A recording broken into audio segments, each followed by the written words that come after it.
बेनकाब सच और तड़प। उस रात के बाद से रॉयल कॉरपोरेशन का माहौल पूरी तरह से बदल चुका था। रुद्र के केबिन की वो खिड़की अब हमेशा के लिए बंद कर दी गई थी, ठीक उसी तरह जैसे रुद्र ने अपने दिल के दरवाजे बंद कर लिए थे। सुबह के 10 बज रहे थे। रुद्र अपने केबिन की बड़ी सी कांच की दीवार के सामने खड़ा था। उसकी नज़रें बाहर शहर की ऊंची इमारतों पर टिकी थी, लेकिन उसका दिमाग उस रात के चक्रव्यूह में ही उलझा हुआ था। उसकी आंखों में इस वक्त गुस्से से ज़्यादा एक गहरा सन्नाटा था। मायरा पिछले 2 दिनों से ऑफिस नहीं आई थी, बिना बताए कहीं गायब थी और रुद्र को अब उसकी वजह बहुत अच्छी तरह पता थी। तभी केबिन का दरवाज़ा धीरे से खुला। रुद्र को लगा शायद विक्रम होगा, लेकिन जब वह कोई आवाज़ नहीं आई तो उसने मुड़कर देखा। दरवाजे पर मायरा खड़ी थी, लेकिन आज उसके चेहरे पर वो पुरानी मासूमियत या डर का मुखौटा नहीं था।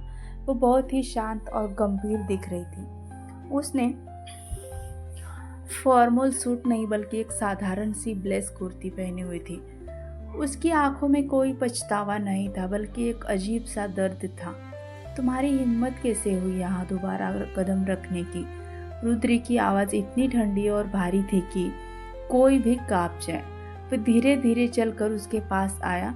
तुम एक चोर हो मायरा, मैंने तुम्हें रंगे हाथों पकड़ा था।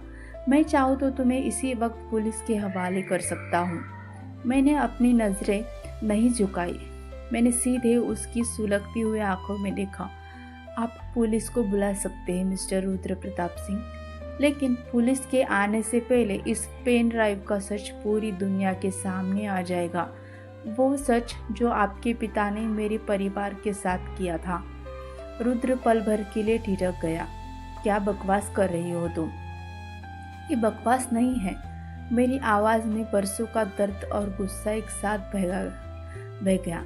7 साल पहले रॉयल कॉरपोरेशन को खड़ा करने के लिए आपके पिता ने मेरे पापा की कंपनी को धोखे से बर्बाद कर दिया।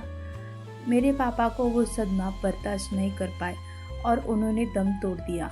मैं यहाँ सिर्फ एक चोर बनकर नहीं आई थी, मैं यहाँ अपना हक और इंसाफ लेने आई थी। रुद्र के चेहरे का रंग उड़ गया। उसे इस अतीत के बारे में कुछ पता नहीं था। वो जिस सच को अपनी जीत समझ रहा था, वो दरअसल आपके अपने परिवार का एक काला दाग था। मायरा, ये सच नहीं हो सकता, रुद्र ने बेहद धीमी आवाज में कहा। उसकी पकड़ अपनी ही मेज पर ढीली पड़ गई। सच इस पेन ड्राइव में है रुद्र, आप खुद देख लीजिए। मैंने पेन ड्राइव उसकी टेबल पर रख दी। मुझे जो सबूत चाहिए थे वो मुझे मिल चुके थे। मैं आपके केबिन में चोरी छुपे घुस सकती हूँ तो इस कंपनी को बर्बाद भी कर सकती हूँ, लेकिन मैं रुक गई। मेरी सांसें भारी होने लगी थी। लेकिन क्या? रुद्र ने तड़पते हुए पूछा। उसकी आंखों में अब मायरा को खोने का डर साफ दिख रहा था। लेकिन मैं आपके जैसा पत्थर दिल नहीं बन पाई। मैंने आपके आंखों में आए आंसू को छुपाते हुए कहा। इन 2 हफ्तों में मैंने आपके अकेलेपन को देखा है। मुझे आपसे नफरत करनी थी रुद्र, लेकिन न जाने कब मुझे इस नफरत के पीछे छुपे इंसान से मैंने अपनी बात अधूरी छोड़ दी। मैंने मुड़कर दरवाजे की तरफ कदम बढ़ा दिए।